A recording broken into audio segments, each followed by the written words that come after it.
This is a wrong position. Ang lan pahukaran. Nga, nabutang magpahukad ka. Nga, tiguang naman gugkagod. Oh, Tiguang na ka, magpahukad hapon ka. good morning, Philippines! Good morning! Good morning everything! Good morning guys! So ngayon guys, nag-ready ako guys. Kasi si Tami andun pa sa shower, naligo pa ako. Naririnig ninyo? Naliligo pa siya guys kasi gusto niya maligo. Everyday yan maligo. Hindi lang yan siya maligo kapag kapag talagang late na. Pero alam kong late na ngayon. But anyway, good morning. Punta na naman kami sa isang bahay, guys.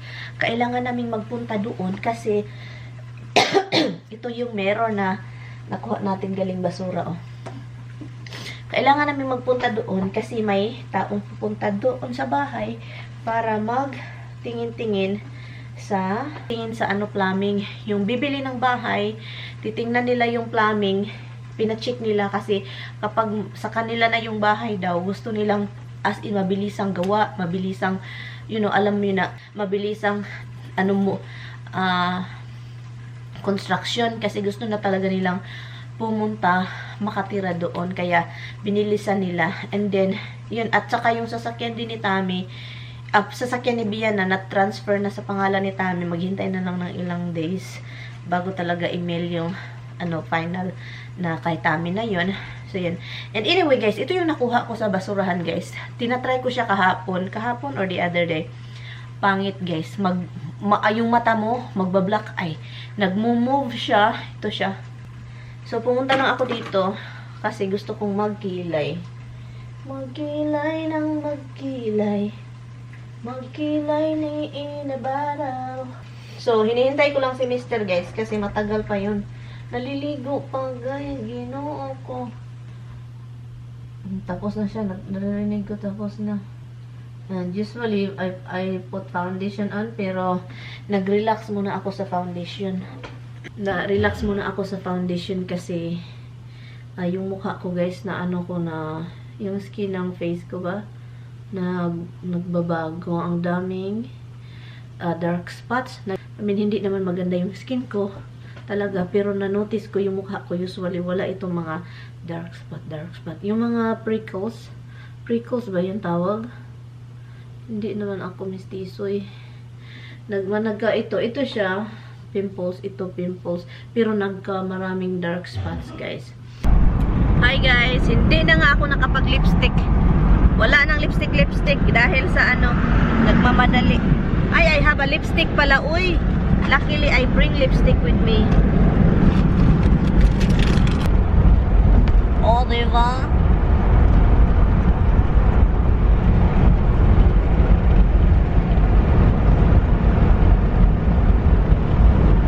Anyway, so andun si Mr. Say hi, love. Hi, guys.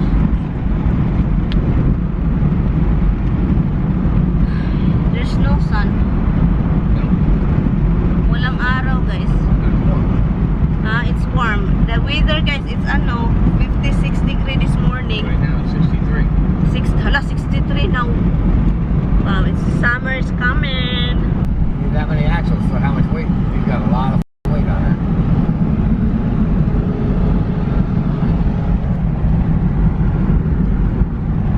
This is oversized, guys. There's a lot of oversized. A lot. Brake and brake. Oh my God, you don't even pay attention. Holy shocking. What's going on? Oh my God, we're gonna be late. Accident something over here. Legends. There's an accident. Well, he's got somebody behind him watching, so I can't. The car behind him is actually with us. Okay, so I don't know what is in here. There's something going on here. It's a road work. Alam nyo ba? I think nasabi ko na guys. Alam nyo ba? I think nasabi ko na sa previous vlog. Ang laki ng offer ng bahay at saka cash pa siya. I mean, hindi man siya malaki na siya. Malaki na siya. I think the buyer is excited too, love, right? From the really tight driveway to have space. That's really, the house and have a lot of space. Okay, the driveway is a lot of, maybe probably how many cars can get in there? 4. No. Okay guys, andito na kami guys. Ito yung sasakyan ng biyanan ko, oh. Tami transfer it over there. So I'm gonna stay here. Leave it like this, ano? Look. Okay? And I will edit here because I can't edit over there guys with my voice and editing stuff. So I will, when they leave, I will go in there or I'll go before they leave, okay? I just wanna finish this editing thing. Okay guys, so dito lang tayo, mag-i-edit lang ako. Kaya dinala ko yung laptop ko para makapagtrabaho tayo dito. So, trabaho tayo dito para mayroon tayong magawa guys sa buhay. Ayan, kasi wala akong video later after noon.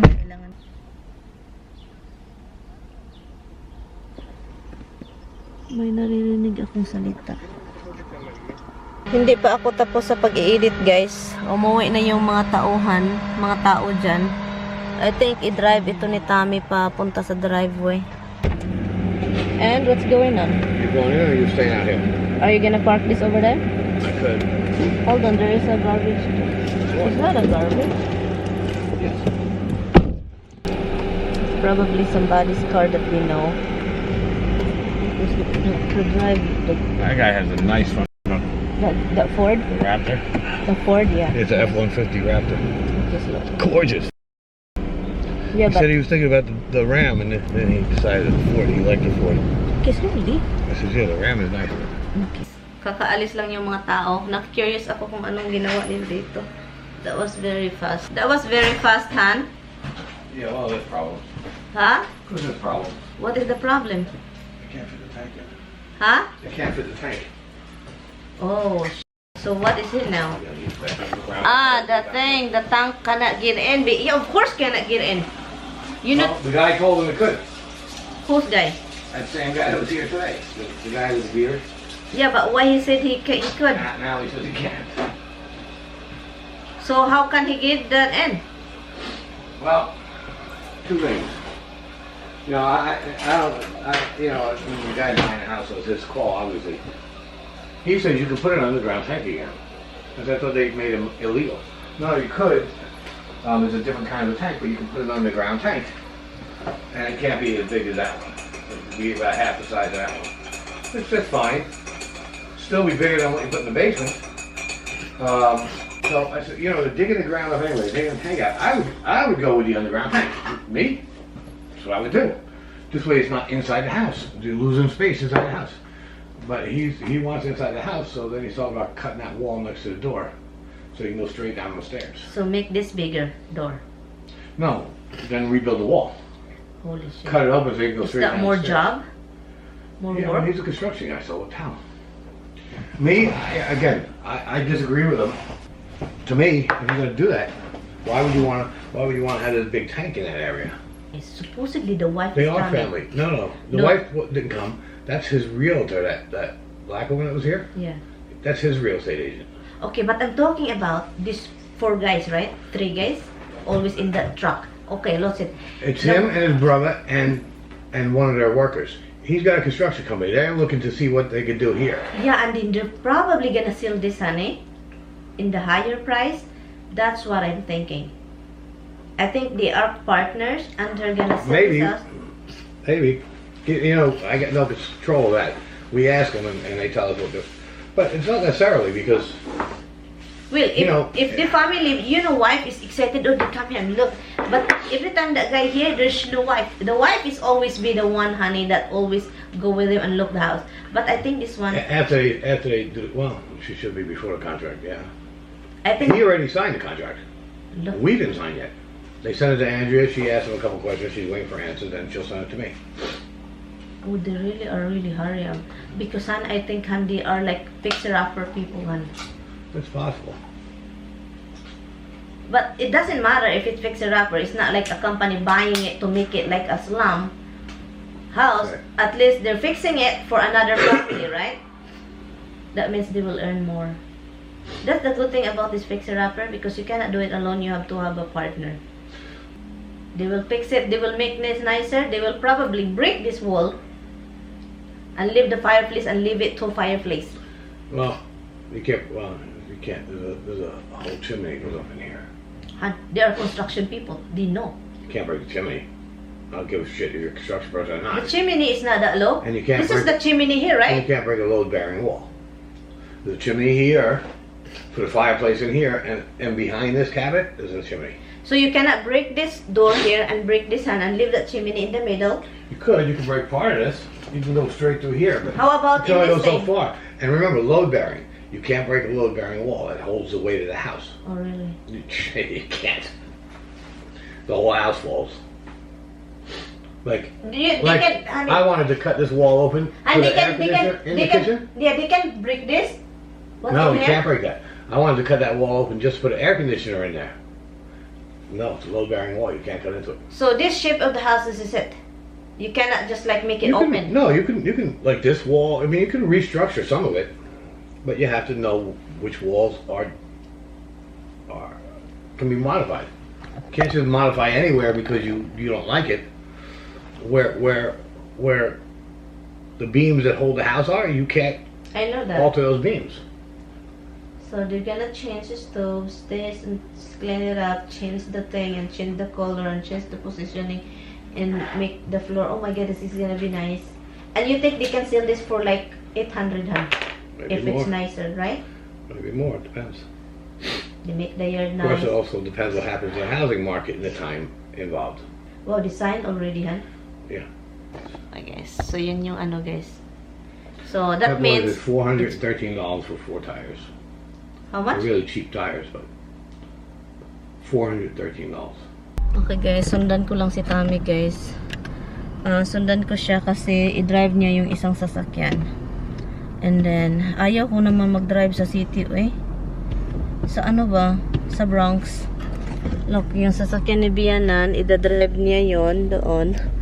And then, sobrang old na sasakyan, i-drive niya yun. Kasi kailangan siyang change yung tire and then i-inspection. So, yun. So, ay nako talagang buhay na ito. Gagasto pa si Tommy. Nakakaloka man ito, oy. It says no parking anytime. So, I'm not parking, I'm standing. So, Tommy! Yeah, if I call you, answer your phone. That means you have to hurry come here, okay? Yeah, I know.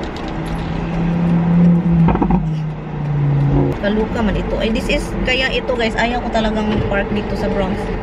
Kasi, iwan ko na lang. Si Tommy, iniwan niya yung sasakyan doon. Walang parking doon. Doon ako sa highway, sa gilid. Nagbi-blink-blink yung sasakyan ko. Na yung kaba ng dibdib ko, grabe. Kasi bawal doon. Bawal standing. That means, even nandun ka sa sasakyan, bawal. So, kaya nag-move ako dito. And then, buti na lang, no parking anytime. Pero hindi naman ako nagpa-park. Andito lang ako, nagbe-blinky-blinker. Tignan natin asan siya mag-park, guys. Kasi, I think dyan siya pa-parking. Illegal man yan, o yung mga ginagawa nila dito sa Bronx, eh. O dyan, okay daw dyan mag-park. Kaloka. Walkway man yan. Nakakaloka talaga.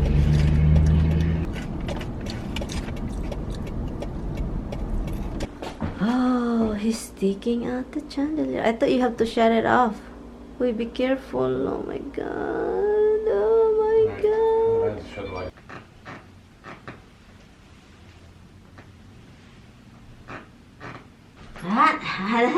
Dumpster diver.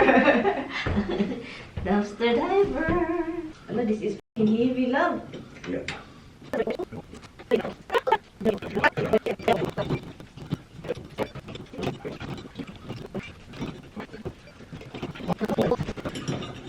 Chain gets all kinked up.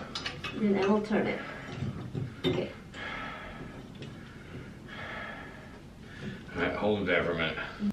This is a wrong position.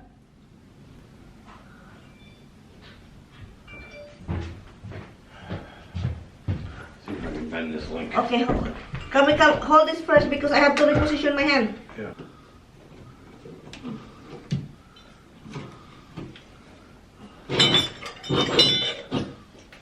Pinahirapan kami. Sus, ang dumi-dumi.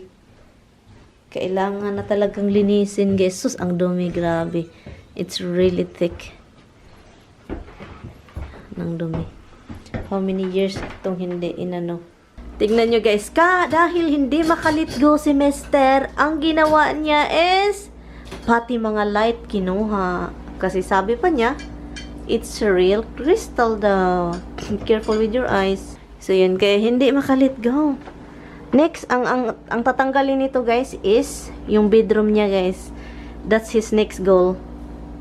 To take his bedroom, bring it to our house. Okay guys, so aalis na kami. Kasi it's already almost 5 o'clock. Pa-summer na talaga guys. Kasi usually dark na. I mean, pa-start na mag-dark. Pero look, may araw pa sa labas. That means summer is almost here. I mean, spring. So, yun, tinitingnan. Did we get the mail today? Anyway guys, kita-kits tayo mamaya guys. So, yun lang yung ganap namin guys. I'm so starving and he's not I asked you if you like stop for food. No, you don't know when I'm hungry. No.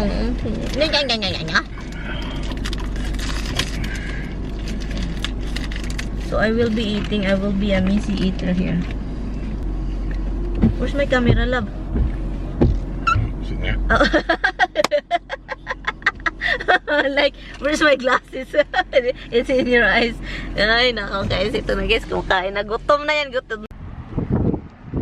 The bulb broke, but that's about it. How about this? Oh my God, look at that. What is this? It doesn't break? The chandelier, guys, is break. I sit here in the back, guys. Because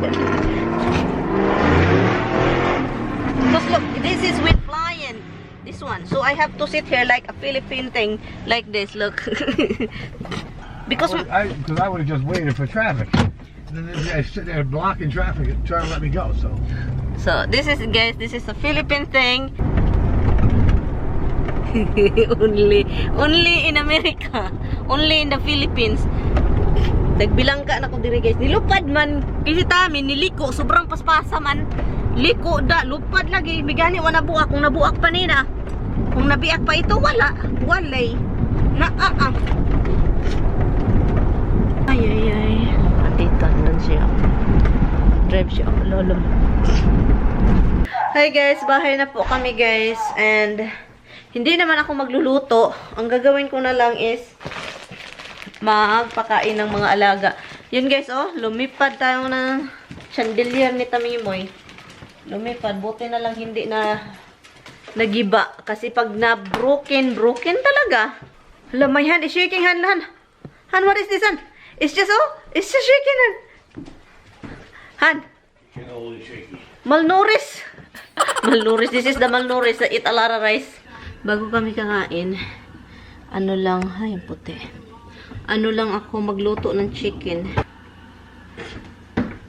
Kasi may chicken, yung binili na chicken na para sa mga hayop. May isang package na hindi ko siya niluto kasi hindi na kasya ba sa ginagamit kong lutuan. So hindi siya kasya. So ngayon, lutuin natin kasi mamaya aalis na naman kami. Anuhin namin yung agenda namin ni Miss. Yun lang. And then, bee leaves. Yun lang. Hindi ko na siya lagyan ng mga kahit anik-anik pa. Eat your din. Okay, eat, okay? Tignan nyo. Pag aalis ka, kakain. Kailangang i-baby. Eat your din. Go eat your din. Go eat. Hurry up. Yan. O natin yan. Tikman ako. Everyone dibble spot. Yan naman po. Ako mang-imong kung anong kung magkaon ka. Di mga ungkol ka, God. Sa pungkol ka. Which was some jalapenos in it. Pungkol di kang ako. Kinahanglan pahukaran. Nga nung butang magpahukad ka. Nga tiguang naman gugkagod. Tiguang na ka. Magpahukad hapon ka. Diyan ang plato. Magpahukad hapon. For me. For me. Okay, get. Kung ano daw kainin niya, ito na. Itong nisa chicken. That's the pork. Finish that shit. Do you want the salad? Salad here, salad there. Okay, nga naman kung magpahukad ka. I tell you, 1 minute hot. Oh my God. Gigutom na si Sir Tami. Pagkainin daw siya kay gigutom. Ginugutom na. Ito, kainin mo to. Oh, gutom na. Magpahukad sabi pa niya, hukari ko kay gutom na. Pungkol ka. Mungkol ka, kailangan ka magpahukad. You still have a sauce. That's Good. I'll make a pizza bagel. Pizza muffin. Ito yun guys. Nagproblema kay ano daw kainin. Ang daming pagkain. Ako meron naman akong pagkain dito. Anyway guys, so yun guys. And then nagluluto din ako ng neck, chicken neck. Hala, somebody's already flying over there, neck. No, I'm talking about, do you still have the burger? I got one burger now. Eat the burger. Ako, kakain ako ng isda. Kasi guys, naglilingkod ako doon. Umuupo ako. Kung gusto mong umalis, kakain na tayo. Use as much rubber before you get ponies. Sabi ko, kung kakain day ka doon, pungkol ka doon, magpahukad ka pa. Anong kakainin ko day? Magpahukad ka pa. Nagyaw-yaw lagi ko guys. Nagbisaya lagi ko nagyaw-yaw guys. And then siya, nagsumay-sumay po siya. Nagkadima, Hindi ano yung mga sinasabi ko. Pinagsunod-sunod niya yung mga sinabi ko. Hindi naman nagkadima. Anyway, lagi nakabisaya lagi. Nabisayaan lagi si Sir Tami lagi. Magpahukad. Pati gulang ng dako. Matanda na magpa-servisyo pa. Isda na paksiw. Na mayroon pa man akong paksiw, guys. Kainin natin itong paksiw, guys. Kasi masarap, guys. Yan na. Halahan, the banana, han. This is really good for morning, han, Yep, good with cereal. Cereal ba, Ang ganda na ng banana ba? I love him so much. I love him. Hobby does look at Yeah. That's Do you love not me? fair. No, I do. Really? Even though I'm like this, you love me? Even you crazy as a loony. Looney is a And toon. you just called me Looney Tune? Looney is a toon. You just called me. You're a regular Donald Duck. Han! Oh, no, he's not Looney Tune. He's Disney. Daffy Duck. Hi guys, kararating lang namin galing sa diving and late na ng gabi. Late na siya guys. And then gusto ko nang matulog. Pero kailangan ko itong i-edit yung na ano ko para bukas. So, yun. Kailangan ko siyang i-edit ngayon na. So, tapusin ko lang ito guys. I-end ko na tong vlog. Thank you guys so much for watching. And I will see you guys tomorrow. Please don't forget to like and subscribe. Thank you for watching guys. Bye. Good night.